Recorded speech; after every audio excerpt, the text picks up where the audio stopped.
President. Oh, yeah. Mr. President, I have 6 o'clock. Okay. We'd like to welcome everybody to the regular March school board meeting. Mr. Philo, would you call roll, please? Mr. Browning, Here. Mr. McCourt, Here. Ms. Landon, Here. Mrs. Malad, Here. Mr. Steininger. Here. If we could, please stand for the pledge. I pledge allegiance to the flag of the United States of America and to the republic for which it stands, one nation, under God, indivisible, with liberty and justice for all.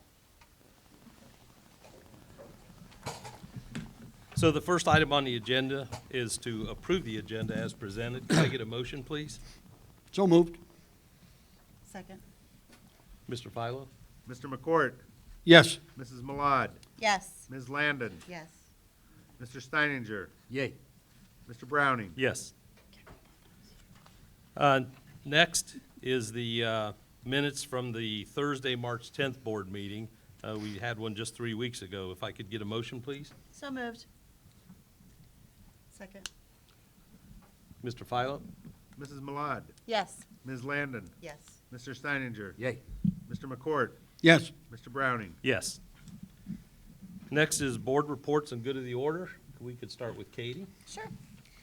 Fairborn Intermediate School and Baker Middle School welcomed the high school music programs to visit to highlight the musical education programs available at the high school here this week. And Mr. Grotto said it was the first assembly I believe they've had in like 3 years, so they were really excited about band. So that was a neat thing that got to happen. Also, the Fairborn City School District is partnering with the city's Sustainability Committee to sponsor the second annual Earth Day Art, Essay, and Video Contest. The contest is open to all students in the district. The theme is Invest in Our Planet, and the deadline for submissions is April 1st. Thank you. Wendy? Sure, thanks. The elementary school is actually having a father-daughter spring fling, which will be held on March the 18th at the high school. The event is sponsored by the FHS junior class and the National Honor Society. The dance is open to all the girls in preschool through 5th grade.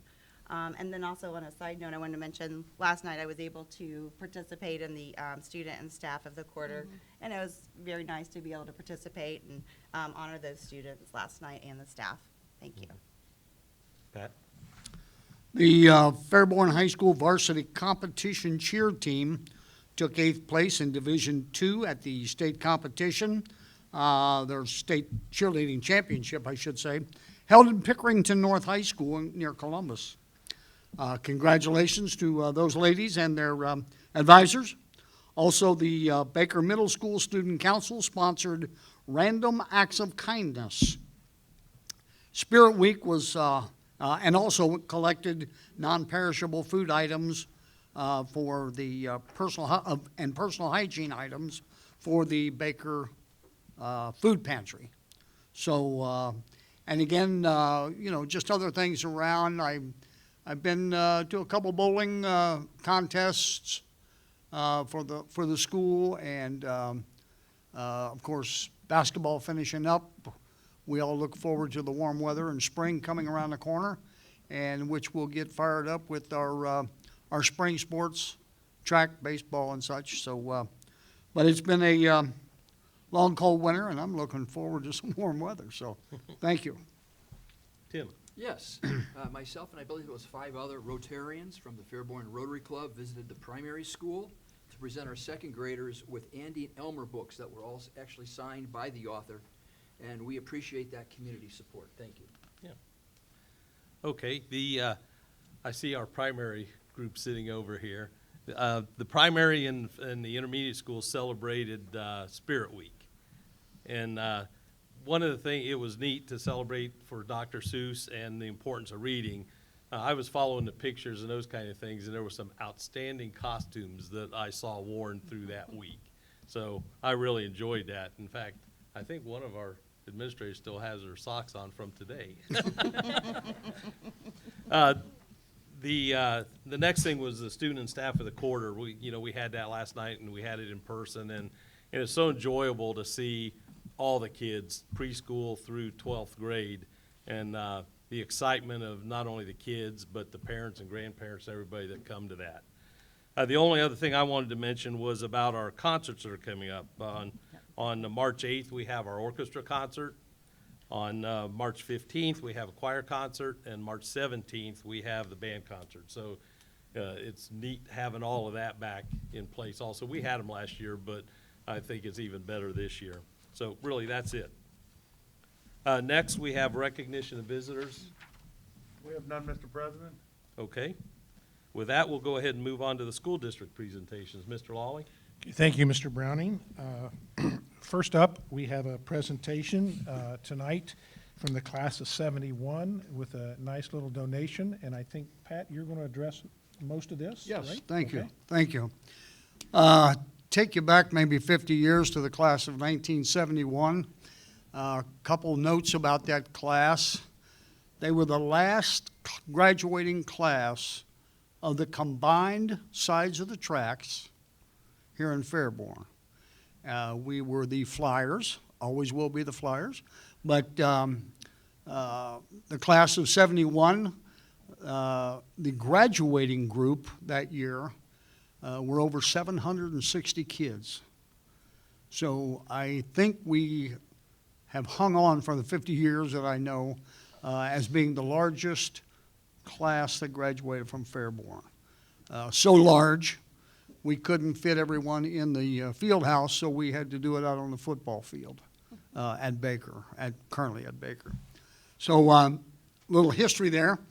But tonight, I've got two of my classmates here with me, lifelong friend Dave White and Dewey Armstrong.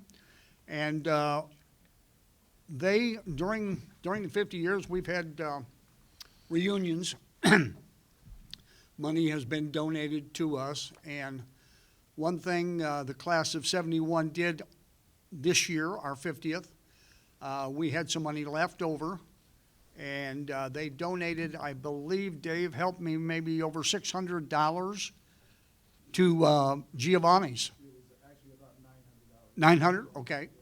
$900 we passed along to Giovanni's in their times of trouble and slow business, but we donated that. So, and tonight, Dewey and Dave have a presentation that they want to give the balance of what was in their treasury for this last 50 years. They're donating this to the Bell. Back in the 71, the class of 71 also donated a bell, and this was a victory bell. This was our senior class gift, I believe it was. And this bell would be rung at the end of a victorious night on the football field. And what we are doing this year, we found the bell. The bell was hidden underneath the stadium at Baker. We brought the bell out, and we're going to be restoring that bell, and that bell will sit at the new stadium at the new high school. And it again will be the victory bell donated by the class of 1971, the Fairborn Flyers. So Dave, Dewey, would you come forward? Gene, you want to join us?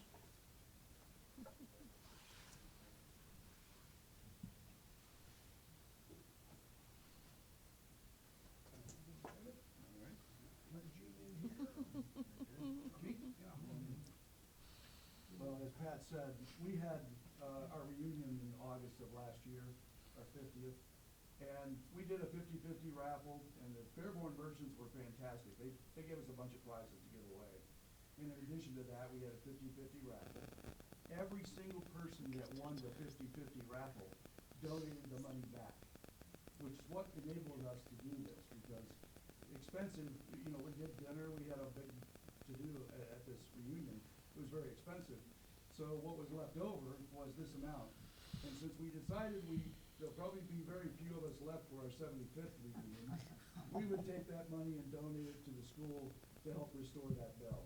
So thank you very much, and I present this to you. Thank you. And yes, thank you. Thank you. I'd like to be around for the No, you gotta get a picture taken.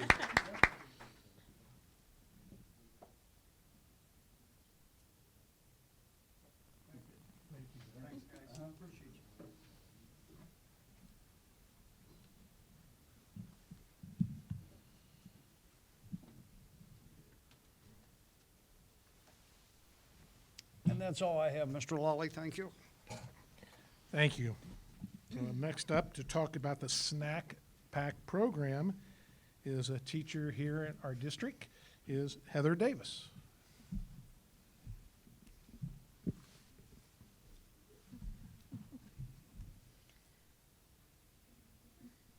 Just take the microphone.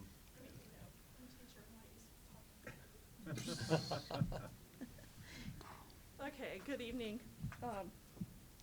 As Mrs. Reynolds said this past week, that I seem to wear a lot of hats, but one of the hats that I'm really proud to wear lately is I'm the coordinator of the snack pack program. I should have said, my name is Heather Davis. I do teach at Baker Middle School. This is my 26th year of teaching here in Fairborn. My family lives here. We attend church here, and we're really proud to be a part of the Fairborn community. My two sons were graduates of Fairborn High School, and I have a darling little daughter that's a freshman, so hopefully she'll be added to the list of graduates here soon. 2 years ago, about this time, I was asked to take over the snack pack program for our church, and I just usually say yes, so I said okay, and why not, and a week or two later, COVID happened, so I've been kind of feeling my way through snack pack over the last 2 years as we're dealing with COVID and things like that. And we're at a really great spot right now, and we're going to move forward with snack pack and try and make it even better than it was. Prior to COVID, we were packing 250 bags a week for students K through 5, and currently we're packing 340. Wow. And we're serving a small number of students at the middle school and the high school, but primarily we're in the K through 5 buildings. So our program and committee, I formed a committee. We were a committee of one, which was me, with my Girl Scouts helping me. But now we have some more adults to help. And we're looking at trying to add at least 100 more bags to our program for next year. And part of what we're going to do is take our group of 5th graders that are currently being served and try and move them up and serve them immediately in the 6th grade as they transition into our building. And then each year try and add to that. So part of what I want to do is really explain to you the snack pack program, because we're going to be out in the community asking businesses and community members to support our program.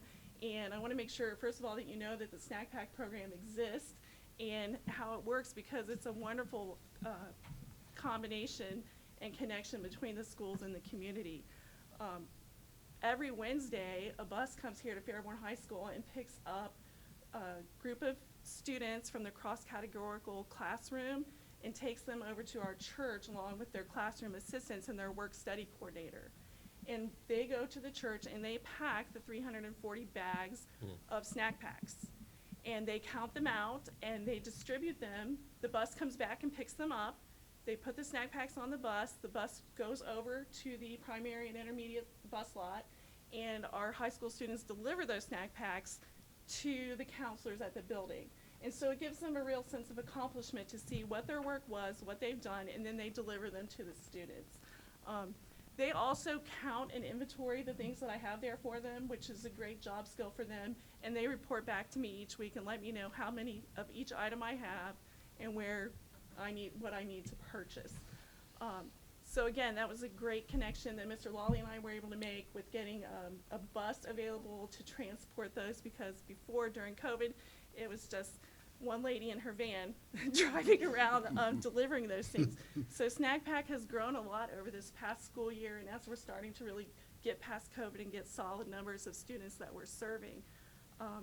So I just wanted to make sure that over the next several months, as we're going out and talking to City Council and Chamber of Commerce and those places, that you're aware that the Snack Pack program is happening, that it's a great combination of community and school service, and just to get your support and to tell people, hey, this is a great thing and we really could use your financial support, is what we'll be looking for from the community to serve these kids that really need that extra boost of food on the weekends when they're used to getting 2 free meals at school, breakfast and lunch, so we provide something for them to have over the weekend. Thank you. Thank you, Heather. Thank you for your efforts.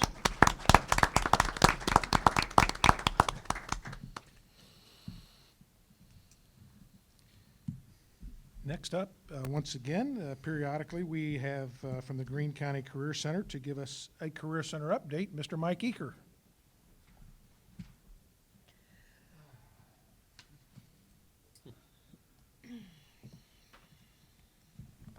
I've been told I need to use the mic. I don't know why, but Mr. President, Superintendent, board members, Mr. Philo, thank you very much for having this tonight. Career Center is doing very well. We're right now we're very busy. Administrators are very busy because we received 574 applications, which by far is the largest number we've ever received for our applications of sophomores in our district, in our county, wishing to attend starting in August. In fact, we have 23 programs, and all but one of them is in double digits. The one that's not is our robotics program. However, because of the fact that we have an agreement with Beaver Creek to actually teach robotics in the middle school, we anticipate that's going to change very rapidly. In fact, the students from Cox, Ankeny, and Ferguson Hall Middle Schools programs all qualified to be participants in the state robotics tournament this month. So we certainly expect some of those, if not most of them, to enroll when their turn comes as juniors. Last night at our board meeting, and for those of you who get or will get or can get a hold of the Greene County Center newsletter, you'll find out that the board members every month get an opportunity to visit or be visited by each program, or by a program a month. And last night we went to the Collision Center, the Auto Collision Lab. There were 4 students there that basically told us what they did and showed us and gave us hands-on opportunities to do everything from painting. We have and showed us they have a state-of-the-art airbrush simulator, and you can actually, and it's kind of fun to watch the board members put this big helmet on, and then they're going like this, and of course you can look at the screen and see what they're doing, but they're not doing anything. And what they haven't figured out is when they say paint the other side of the door, they don't realize that they can actually walk through it since it's only a simulation. So they walk around it. But anyway, and we had I mentioned the 4 students. 2 of them are Fairborn students. It's Hannah. Hannah Graves. And she was the main presenter, was fabulous. Tessa Shearer is also a Fairborn student. She was the other one. They did an excellent job of representing their program, representing Fairborn. Hannah is an intern with Airborne down in Wilmington, and she plans to accept the job that they've offered her upon graduation, where she'll be painting airplanes. And Tessa is interning at Carl's Body Shop downtown, and she hopes to begin her career, and and they plan to hire her to begin a career down there in Dayton. So, very cool. They get certifications. They get, and oh, by the way, one nice thing, we have an absolute state-of-the-art paint booth. We not only paint cars, but we paint. That paint booth is used to teach our aviation technician programmers how to paint aircraft. So we're very blessed to have an incredible number of donations from industry in the area, state-of-the-art equipment. In fact, some of the equipment we have is better than what they're using in almost any place in the valley. So just wanted to give you an update on that. I thank you for your time. If you have any questions, I'd be glad to take them. No, I don't at this time. Thanks for what you do. Thank you, Mr. Eaker. Thank you. Thank you.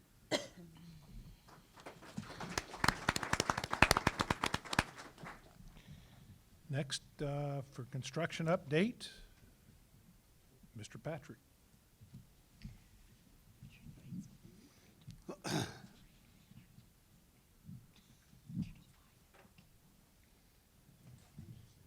Good evening. I'll go ahead and start with the primary school. The discussion has begun and continues for Phase 3, A and B, basically which means the abatement and demolition of the 5 Points building and then the following spring parking lots and playgrounds for that building in that area. So we're continuing to finalize those plans and so forth. We are hopeful that the abatement and demo would start this coming fall. And then in the spring, June-ish of 2023, we would do the parking lots and playgrounds and so forth. So hoping to round that school and that project up. The Fairborn Intermediate School, as many of you know, the roofing has been an issue. We are about 95% complete on the classroom wing. We have mechanical areas that have roofs over them. Next week, we are hopeful that we can finish the roof over the gymnasium. And if the weather stays decent for the next 2 weeks, we hope that the majority of the building can be roofed. Now, that doesn't mean taking it up to the walls and around and so forth, but at least getting some type of a permanent insulation and water so it doesn't penetrate on the roofing areas. We also are hoping to have the majority of the windows in place. The big areas, maybe above the media center and maybe out the classrooms, out the back, the art room and the music room, those may not be in, but we hope to have the majority of the windows in so that we can start the dry-in phase. And as we've talked about before, we kind of need to be able to dry in so that the moisture in the concrete comes out before we start laying flooring, whether it's tile, rubber floors, or whatever that may be. So we're still working on that. As I've said in the past, it's going to be a tight schedule, a tight summer, but I think we can get there, but it's going to definitely be interesting. So we'll continue to work on that.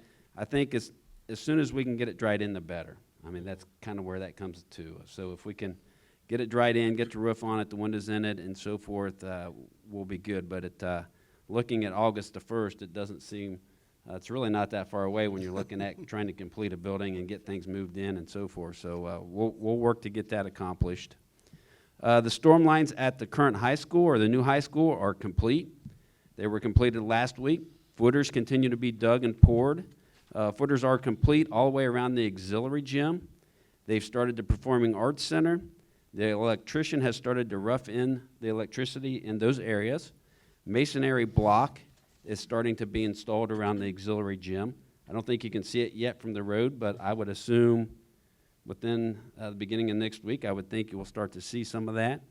And the good thing is for the wetlands, we did get confirmation that we were finally approved for the 0.49 acres of mitigating of the wetlands through the Army Corps of Engineers and so forth. So those are some of the things that we've accomplished over the last week and a half or so. Any questions? Thank you, Mr. Thank Patrick.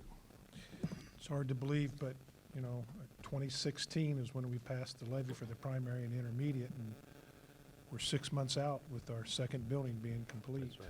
That's exciting. They're all sitting back there with smiles on their faces. So. Okay, for financial update, Mr. Philo. I will try to make this brief. Great thing about finances, and when they're boring, they're good. So you'll see this is the monthly financial report for January of 2022. I'll highlight a little bit of where we're at. Coming out of the pandemic, we were worried roughly 2 years or so ago about real estate taxes and income taxes. As you can see in the lines, if I can work this, maybe I can't. In terms of our real estate taxes are right on target, which is fantastic. We were worried that a lot of places would go into delinquencies. We've not seen that, so that is fantastic news. The other thing is our income tax. We were worried about it. Right now, that is trending above what we projected.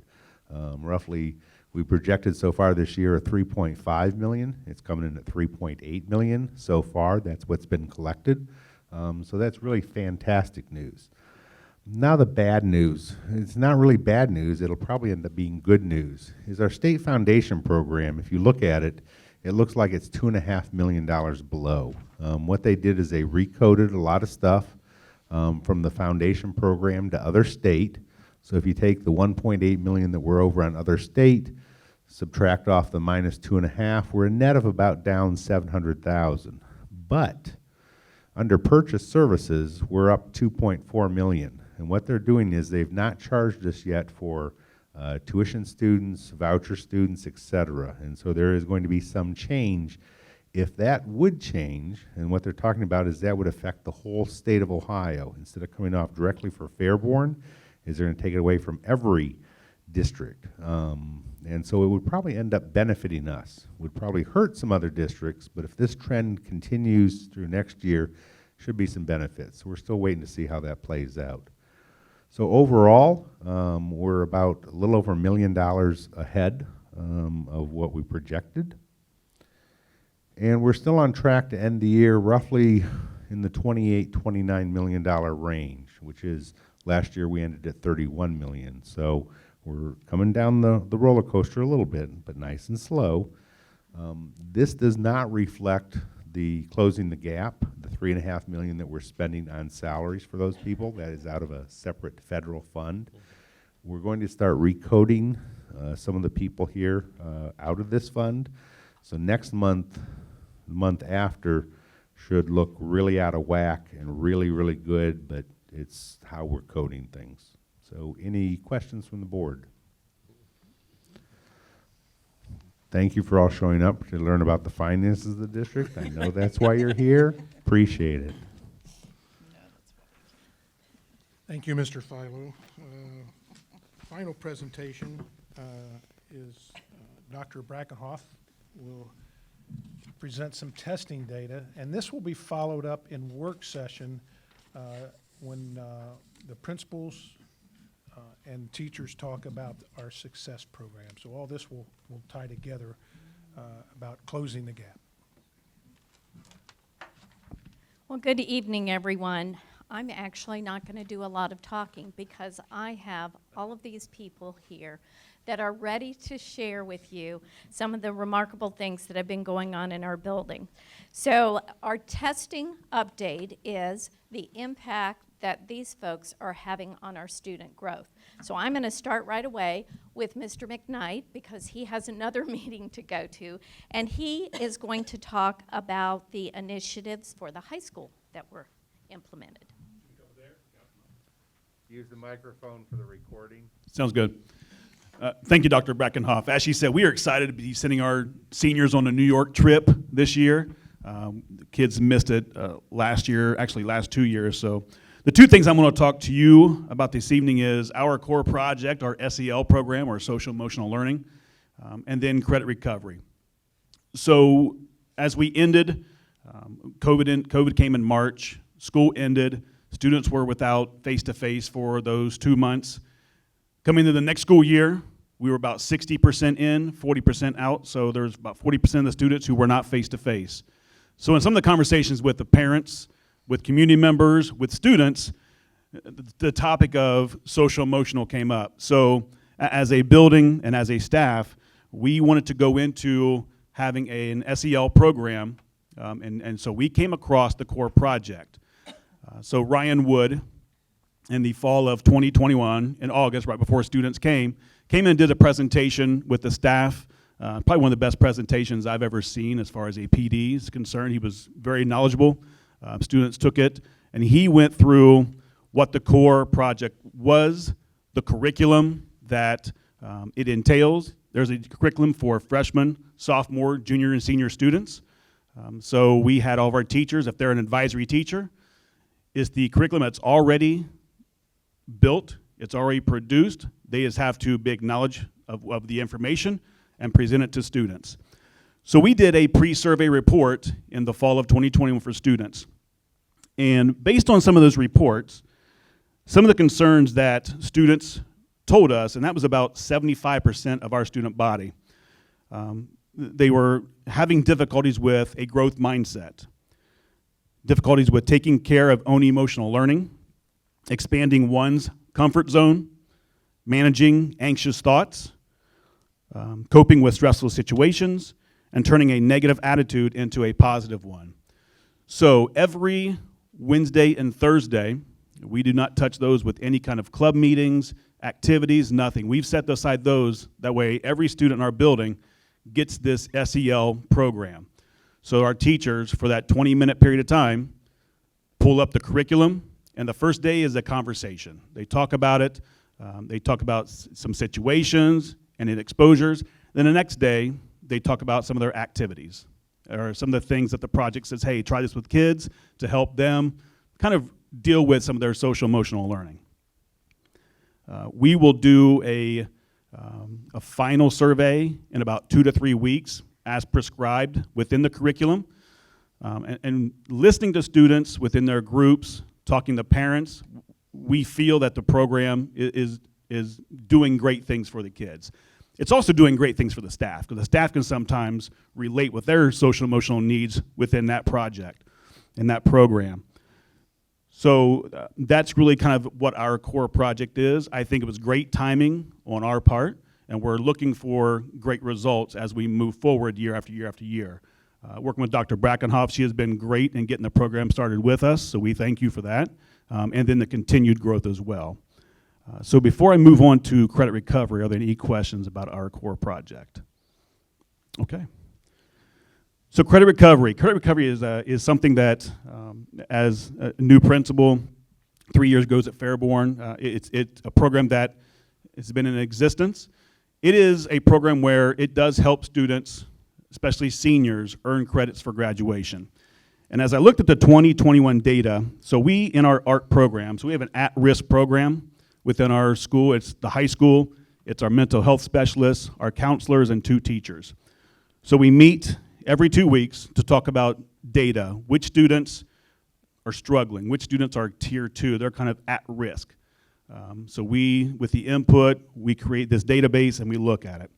So in 2021, we had 56 seniors who were identified as a tier 2 or tier 3. And by that, there's a multitude of factors, one being social emotional, lack of credits to graduate on time, some behavior. So we get those kids and we really provide supports, whether it's mentoring, mental health assistance, academic assistance. So we were happy to say after the 2021 graduation, 39 of those 56 students graduated in May. So that's 70% of those tier 2 and tier 3. And that was just the May graduation. We also have some students that graduated during the summertime as well. So out of 240 graduates in 2021, our credit recovery program helped us propel 23% of that high school class to graduate. Students weren't in school a lot due to COVID, so we knew they were going to struggle. We have 2 fantastic teachers in there, plus a math support to help students along, really to get them to graduate. And that program is very, very valuable.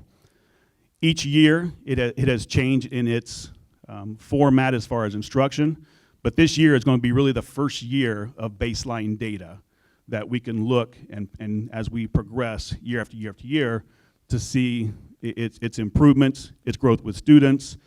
So that's what we look. Now, not only seniors take credit recovery, we also have juniors, some sophomore, and maybe a freshman or 2 who really struggle with the academics within the high school. And that's a team of parents being part of those meetings, the school psychologist, the counselors. So it's a whole group of people who help make those recommendations. So we are definitely happy with the credit recovery program, and we look for it to continue. So looking into 21-22, we have currently 34 students that are at risk as far as seniors for graduating. As of right now, credit recovery is helping 85% of those 34 students to get their high school diploma. So we're seeing it's an effective. We're able to catch students a lot quicker instead of waiting, towards the end. So, but that's information on our credit recovery as well. Do you guys have any questions? No? All right. Thank you very much. Go New York. All right. Our next program that we're going to talk about that is part of our Closing the Gap program is our K-3 Success Program. And so that I'm going to invite Twyla up and anyone that she has join us. Twyla Hine is our program lead, and she's going to start sharing some information. Hello. As she said, I'm Twyla Hine. I am the lead teacher of the Success Literacy Program. And this program, as most of you know, provides extra instruction to students who are below grade level in K through 3 literacy. With this program at the primary school, we're able to serve 480 students to provide extra support for them.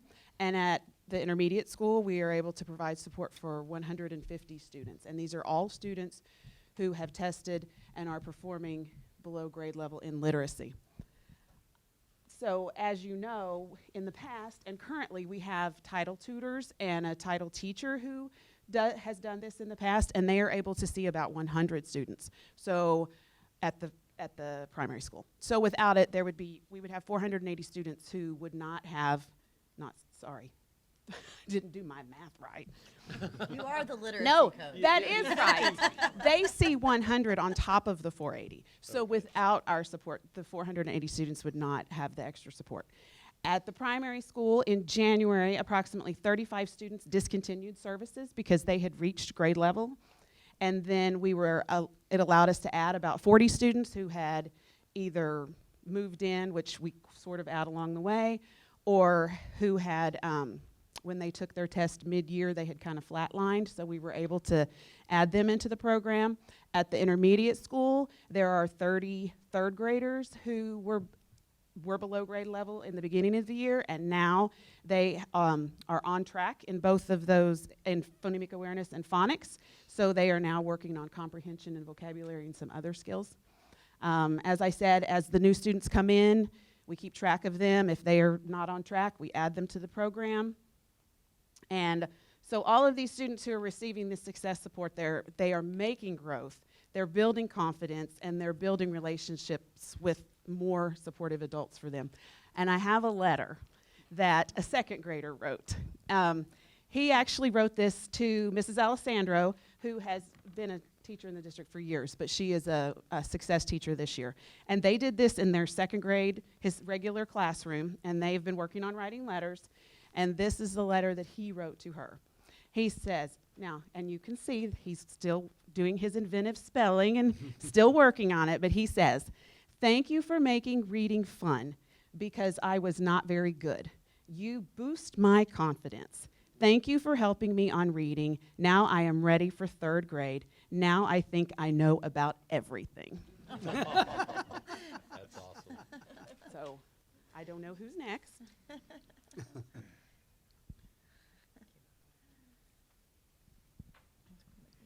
Hello, good evening.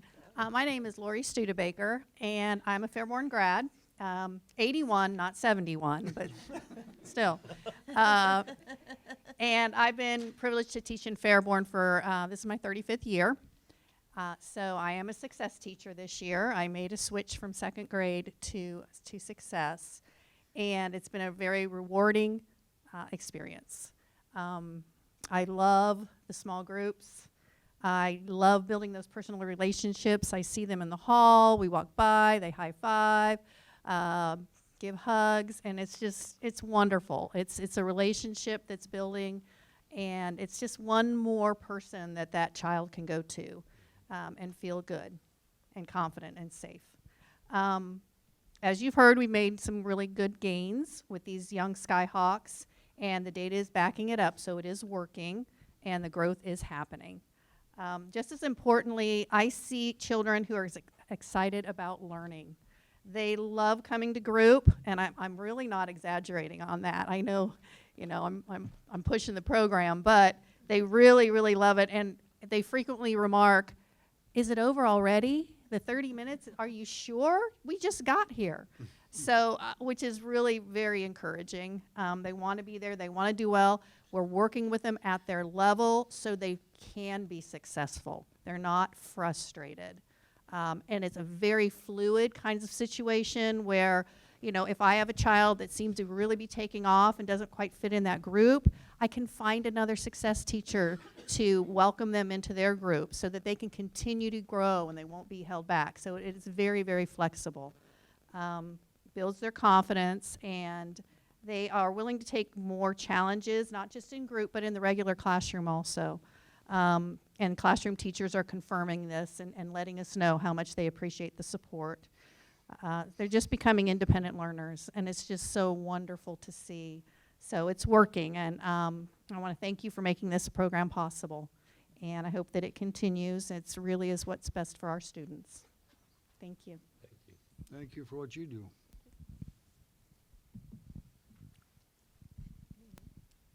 Yes. Well, this evening it's been a little crazy in my world today, but all of you know I have a few things I'm passionate about. One of them is my grandchildren, and I say children because I now have 3. I became a new Mimi today. And so I have my first granddaughter, so we are very excited. But the other passion of my life, as you know, because I spend 90% of my day, is at the Fairborn Primary. And when you think about that, and I think about literacy for our kids, Fairborn Primary and that K-3 literacy that we have struggled with the entire time I've been here, even before it was called K-3 literacy. And I've been in the district, except for a couple of years, since 2002, so I've been around a long time too. We've struggled, and we had not a lot of consistency, even though we had done LC, but a lot of things were happening here and there in hodgepodge. In 2019, 2020, we added that Tier 1 curriculum that we could all have that would be consistent. Now, we know all that COVID's craziness went on, hence why we're here. We have a gap with our kids. But do you know what? Adding this success program and making that foundation with our little Skyhawks, I have never been more proud to say I'm the principal at Fairborn Primary, because the growth that we've seen with our kids and what's been going on, if we continue the way we are now, those supports that Brian talked about, we may not need when we get to the high school. Everything that we're doing at the middle school and at the intermediate, above and beyond, down the road as we build. It was so exciting to hear some of the 4th grade teachers talk about the data at 3rd grade and what they're going to see at their 4th graders in a year and 2 years. So having this program gives us that opportunity to have that foundation at the primary, which carries to the intermediate, to Baker, and ultimately the successful graduates at the high school. So I just want to kind of talk a little bit about my passion, and thank you so much for all the support that you've given us. Thank you. Thank you. Before we go on to our next group, which is Instructional Coaches, I want to point out a unique feature of the K-3 Success Program, and Lori was a perfect example. When we told Mr. Walker we needed him to hire 20 additional teachers for the Success Program, I'm sure his eyes crossed. But he met the challenge, and then with the wisdom of our leaders at our building, remarkable things started to happen. Because those 20 new teachers didn't become 20 new success teachers. We had some of our veteran teachers with years of experience that chose to move into the success program, allowing a new teacher to go into a classroom. So both our classrooms in K-3 as well as our success program are sprinkled with experienced teachers as well as new developing teachers. And I think that truly adds a unique flavor to the success program, but also opportunities to grow our young teachers and have the support of these veteran teachers in another way. So another strong component of that program. So next we're going to talk about our K-8 instructional coaches, and I'm going to turn it over to Lisa Van Hoos, and then the rest of you come up and join. I think Lisa and Celeste are going to talk about intermediate, and then Tammy and Keitha, and anyone else that I may have missed will talk about the primary.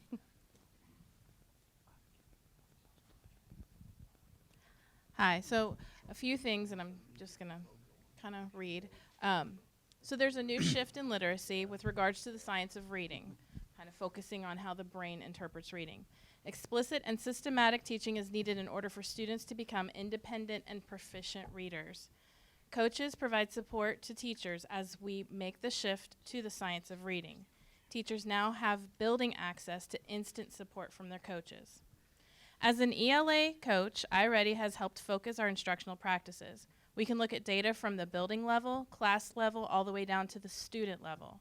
We are given specific diagnostic data to see what the child's needs are and have information as well as lessons provided by the iReady toolbox, which we love. For each domain, it gives next steps and lessons for instruction for that child. We can then group students based on their needs to support their foundational skills so they are better prepared to fluently read and comprehend. Students can also be identified as gifted earlier with the iReady test. Students who are achieving above level are provided more challenging lessons. Teachers have access to instant lesson plans and ideas from the iReady toolbox for those students. So, as a teacher as well as coach, I'm excited to see how all of the support systems and tools we now have will impact those students. Thank you. Hi, I am one of the math coaches at Fairborn Intermediate, and I had to write everything down because I never want to forget what I'm trying to say. So as a math coach, I focus this year on facilitating our staff as we implement the new iReady math program. iReady has given us a very structured guide for our curriculum pacing, data for our assessments across grade levels, and an ability to start small groups based on strong data evidence in math, which is done probably at the lower levels, but in the intermediate building, that's kind of a new concept. And so we're able to kind of help teachers see how small groups should work in a math program, and that's been amazing for our students. We also have the ability to identify prerequisite skills that are lacking for students, as well as areas where our students are advanced, and we can provide enrichment through this program. As a coach, the iReady program has helped me to guide teachers in setting data-driven goals. I've made my coaching goal to take stressors off of our teachers by sifting the data and aiding in providing resources for them to reach their goals. All teacher goals have been geared towards student growth. And I've also had the time during my coaching hours to actually dive deeper into the resources provided in iReady online. And since coaches are provided in-depth training, I'm able to provide one-on-one support to teachers on an as-needed, on-call basis so that they can navigate this new curriculum. So that is our big push that we're doing, at least through math with our iReady coaching.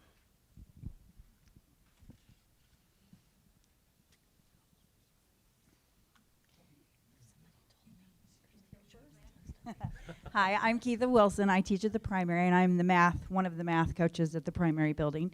This is my 33rd year in Fairborn. The thing I think that impresses me the most, that I have enjoyed the most about being a math coach, is our teachers are just as diverse as our students. And we have young teachers, and we have older than dirt teachers. And even though we have a lot of seasoned teachers, sometimes you forget what you know.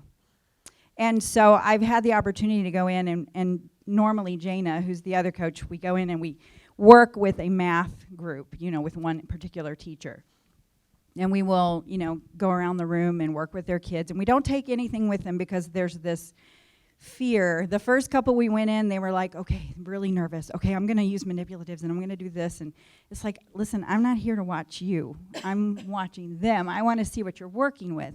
And then you're able to tailor the coaching experience to that teacher's needs. So we've done coaching on everything from classroom management, the use of manipulatives, navigating iReady, pulling up data. What does this data mean? How can we see where our kids are growing? Why is this kid not growing? What can you do to make your children more successful? So one of the pushes that we just started this last round of coaching is accelerating instead of remediating. We had some PD on this. We don't have time to make up for all of their lost time. But if we use our data through iReady, which is incredible data, and we focus on those particular skills that those students will need on this next lesson we're going to teach, and we front load that, we're finding that the success rate and the growth rates are astronomical. So I love doing the coaching, and I'm really hoping I get to do this again next year because I only have one more till I retire. I may stick around for another one for this because I do really enjoy it, but it has been great to watch as the year progresses, teachers coming and saying, hey, I need help with this. And we've also been able to hook teachers up with other teachers that we know have strengths in that area and build that sense of teamwork. So it's really been a wonderful experience. I think our teachers are enjoying it, and I know we're enjoying it. Hopefully I'm not one of the oldest dirt people she was talking about. I'm a Fairborn grad also. I graduated in '88, and this is my 28th year in Fairborn, so I guess I'm getting toward the dirt, maybe. I'm a literacy coach at Fairborn Primary, and they kind of covered everything that I've got here. To tell you more about what we do as coaches, we assist with small group, we assist with whole group, we model and co-teach with the teachers. We can notice and help problem solve when they're having issues with specific students. We've planned lessons together, groups of teachers, individual teachers, like we have in the mornings before school revolving door of people coming in, asking questions. They've really accepted and are building good relationships, not only with us, but with each other. We help create schedules and look at data and plan next steps and set goals. Lisa mentioned science of reading, so we're learning more about how researchers are saying the brain works when kids read. So one way we're going to support adult learning is a whole building book study using a book called Shifting the Balance, and it's talking about 6 ways we can bring more science of reading into the classroom. Questions? Nope. Okay, Thank you. thanks. Again, a unique feature of our instructional coaches that I want to point out is that all of our coaches that have spoken, they coach half a day, but they teach half a day. So everything they are coaching, they are experiencing as classroom teachers.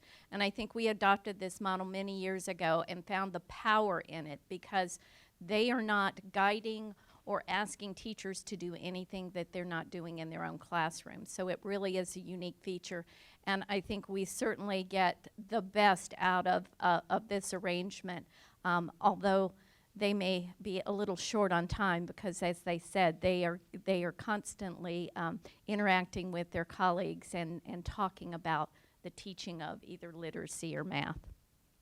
So our next group of coaches is represented by Elise Damschroeder, and she's going to talk about our special education coaches.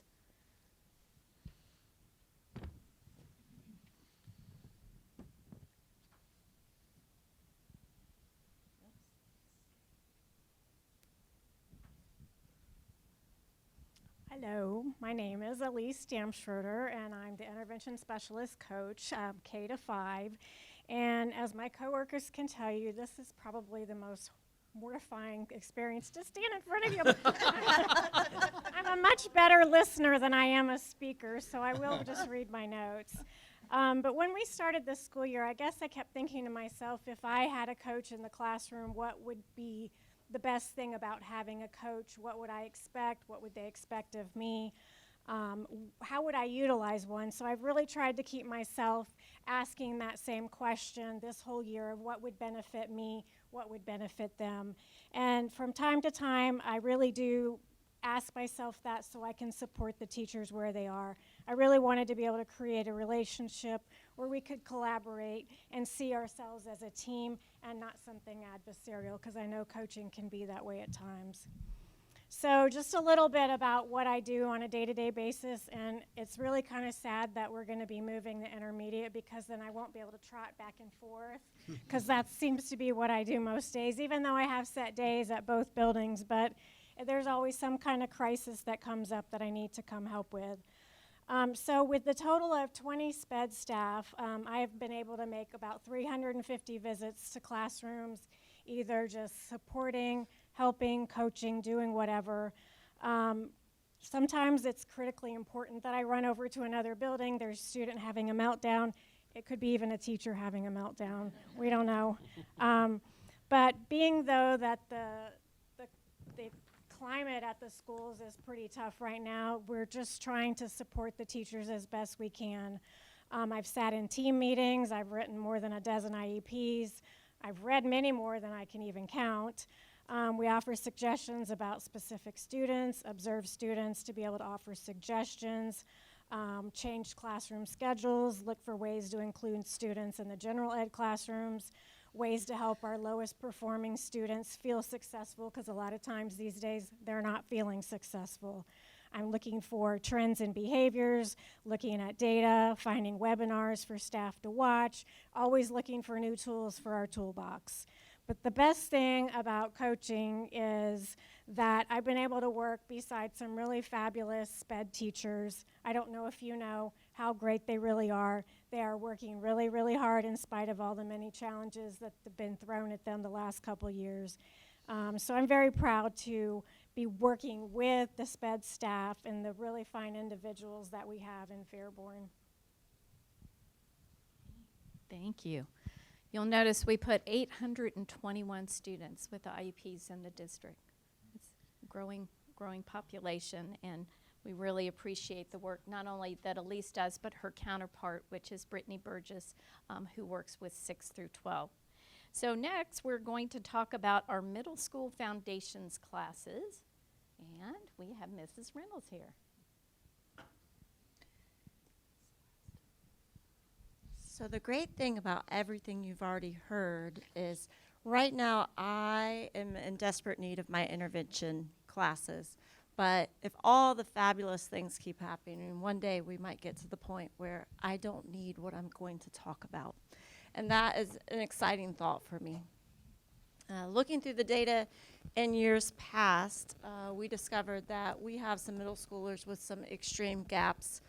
And if we're talking literacy in general, some gaps that they would never have the opportunity to fill 6 through 12. So just to start, students that were not on an IEP, not on services, I had 79 students that had not mastered phonics. So I have students that are not on services but don't know how to blend words together, don't know how to decode. Some of them don't know letter sounds. And as we move them along, we know that they're not going to have those opportunities. So we developed what we call reading foundations. So at the middle school, reading is foundational and math is fun. So math fundamentals. So our reading foundations classes focus on 3 areas that a student shouldn't see that normal intervention in the classroom, because those teachers are working on grade level concepts. So phonics, fluency, and comprehension. Now comprehension you will see in a normal core class, but comprehension on the level that the students were needing. So we progress monitor on those 3 things every 2 weeks. For our math is fun, math fundamentals class, kind of the same concepts. Students that are trying to learn higher level math skills but are missing those foundational pieces, making it harder and harder as they go up in the years.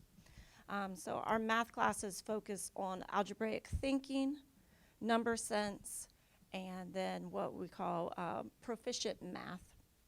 And so that everyday learning and living life math. And also our progress monitoring every 2 weeks.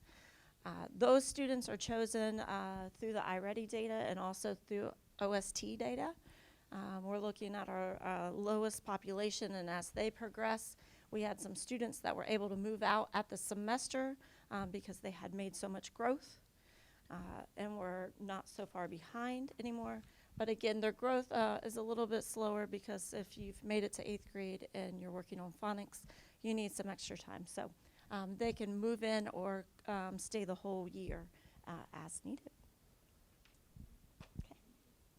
All right, we are going to round out our award-winning programs. Doesn't that sound wonderful? By talking about after-school intervention. And Mrs. Wyatt is going to represent all 4 buildings. I think so. I hope so. There's a few things that have come to mind as I've been listening to everyone. And after-school intervention is intended to build the skills of the students, right? And but there's a layer on there that isn't obvious. Part of the program needs to make sure that we're having the students find a love of even being in school. A lot of the kids that our teachers selected for the program were ones who, yes, their skills were low, yes, they were struggling and had support in other areas, but just never could find their pace. And it kind of brings to mind that in as much as after-school intervention is trying to build that for the students and give them that confidence and make them learners who can enjoy it, the same can be said for our coaches and for the Success Program, because I think that our teachers need just as much support to do what they do. So all of these things are connected in such a way that are intended to build that success for the grown-ups and the students that they serve. And it's true. If it's a program that's successful, it will make itself obsolete because you may not need all those parts. And that is success. That is growth. Our after-school program is based in a lot of data. And no, at my building, we wound up nominating 126 students, and right now we have just about 100 attending. So it's more than I thought could come. The number one thing they couldn't come for was transportation. We don't have busing, but we knew that would be a problem, and that's maybe down the road. I'm proud that we pay the teachers what we do, and we provide them a snack and get the resources they need. I'll just give you a snapshot of what a day looks like if you came to after-school tutoring. The first thing the teacher wrote, we use the bathroom. Because that's always on mind at the end of the day. They do things like tongue twisters and small skits in front of each other for building fluency and confidence in speaking and reading. They're always reading comprehension and practicing that. Practicing cursive handwriting for the brain to hand connection when we have to write and or keyboard our essays. An informational report on St. Valentine's. They did one on gold because the class was interested in why is the dollar so strange and what does it mean, gold, currency, and all of this. So they did a research project. They did a narrative writing on a prompt, practicing math problems neatly, even things like writing on the line, because you can't do fractions if you can't write on the line of the paper. And we're learning so many things about the kids. And the skills that they're practicing, they're not at or above grade level, but they're skills that will give those little guys confidence to go back into their class and feel like I'm accomplishing something. So the after-school program is huge for the kids. So I appreciate it, and I hope it continues. All of this together is part of that machine that we may not need someday. Thanks. Thank you. And as Betsy said, our after-school program is part of every building. I want to end with just this little quote. It was actually in a national publication, and I saw High School Teacher Rule Ohio. It caught my eye. We will all have to work together to regain lost learning. That means dedication from students, parents, teachers, and administrator. It must be a united team effort. And I think you can tell from our presentations tonight that certainly is the case here in Fairborn. So thank you.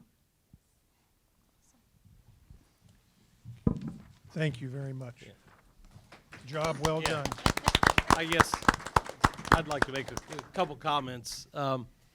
For me, personally, it is very exciting to hear from everybody who lives in the buildings every day.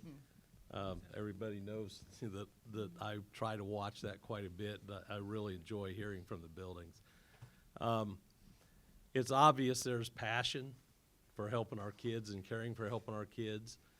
The other thing is we are aware of the stress that's in the buildings, and we may not totally understand it because we don't live in the buildings every day, but I think with everybody sitting up here, there is a strong awareness of the extra stress that's happened in the last couple of years because of COVID and those kind of things. So I just wanted to say thank you. Yeah. Any other comments? It's just wonderful to see what passion you have for it and for teaching. I mean, you guys are not going about your day just rolling through. Not right. One bit. It is absolutely evident how much you care, I mean, how excited you are to stand here and tell us all these things tonight. It's a little bit nerdy, and I love it. So thank you for sharing it, and we want to do our best to support you any way we can. So thank you. I did tear up like 5 times. Yeah, yeah. One comment I have would be about the whole COVID situation. I wish the 5 board members could sit here and say, we know what you're going through, but we don't. We hear. We might get into the buildings and see some part of it, but we don't know really what you folks have gone through. And we can all say we're doing everything and we're the best teachers out there, and every teacher's got, or every district has good teachers. All those schools have good people. But I can't help but think and listen to what we've heard tonight, that you people have gone that extra mile. And this board likes to see the data. Jerry's a data guy since Christ was a kid. But we all like to see that data. And I think we're all hoping, by supporting your needs, that we're going to see these results come and see these grades go up through your efforts. So, folks, like I said, I don't know what you go through, but I hear, and that data will show. So I hope each and every one of you leave tonight feeling good about yourself and good about what you've accomplished. We're coming out of, I hope, COVID, but it's good to see smiles. It's good to see those masks, gone, hopefully, for good, except for Gary, and he can keep his on. But no, really, folks, just know that this board really does watch and see. And listens. And listens, that's right. And we hope that we can continue supporting you in any way. And I want you to know that this board is a receptive board. We will talk to you anytime we see you. And if there's concerns that we can help with, we want to contribute. So keep up the good work. Yeah. We're so proud of you. And we know that what you do is going to help our kids. And if you haven't seen around town, a lot of positive with the buildings, with the new schools, and with this coming on, it's just going to push us to the front. So thank you very much. Yep. Love you all. And Thanks for taking the time to appreciate come tonight. what you do. Thank you. Dr. Brackenhoff, we're continuing this discussion in work session, correct? So in terms of, for those people that are staying for work session, you're welcome to stay. If there's anybody who is not staying, this is your perfect time to exit. So, Mike, if you want to stay, you can stay. Yeah. Okay. All right. So thank you.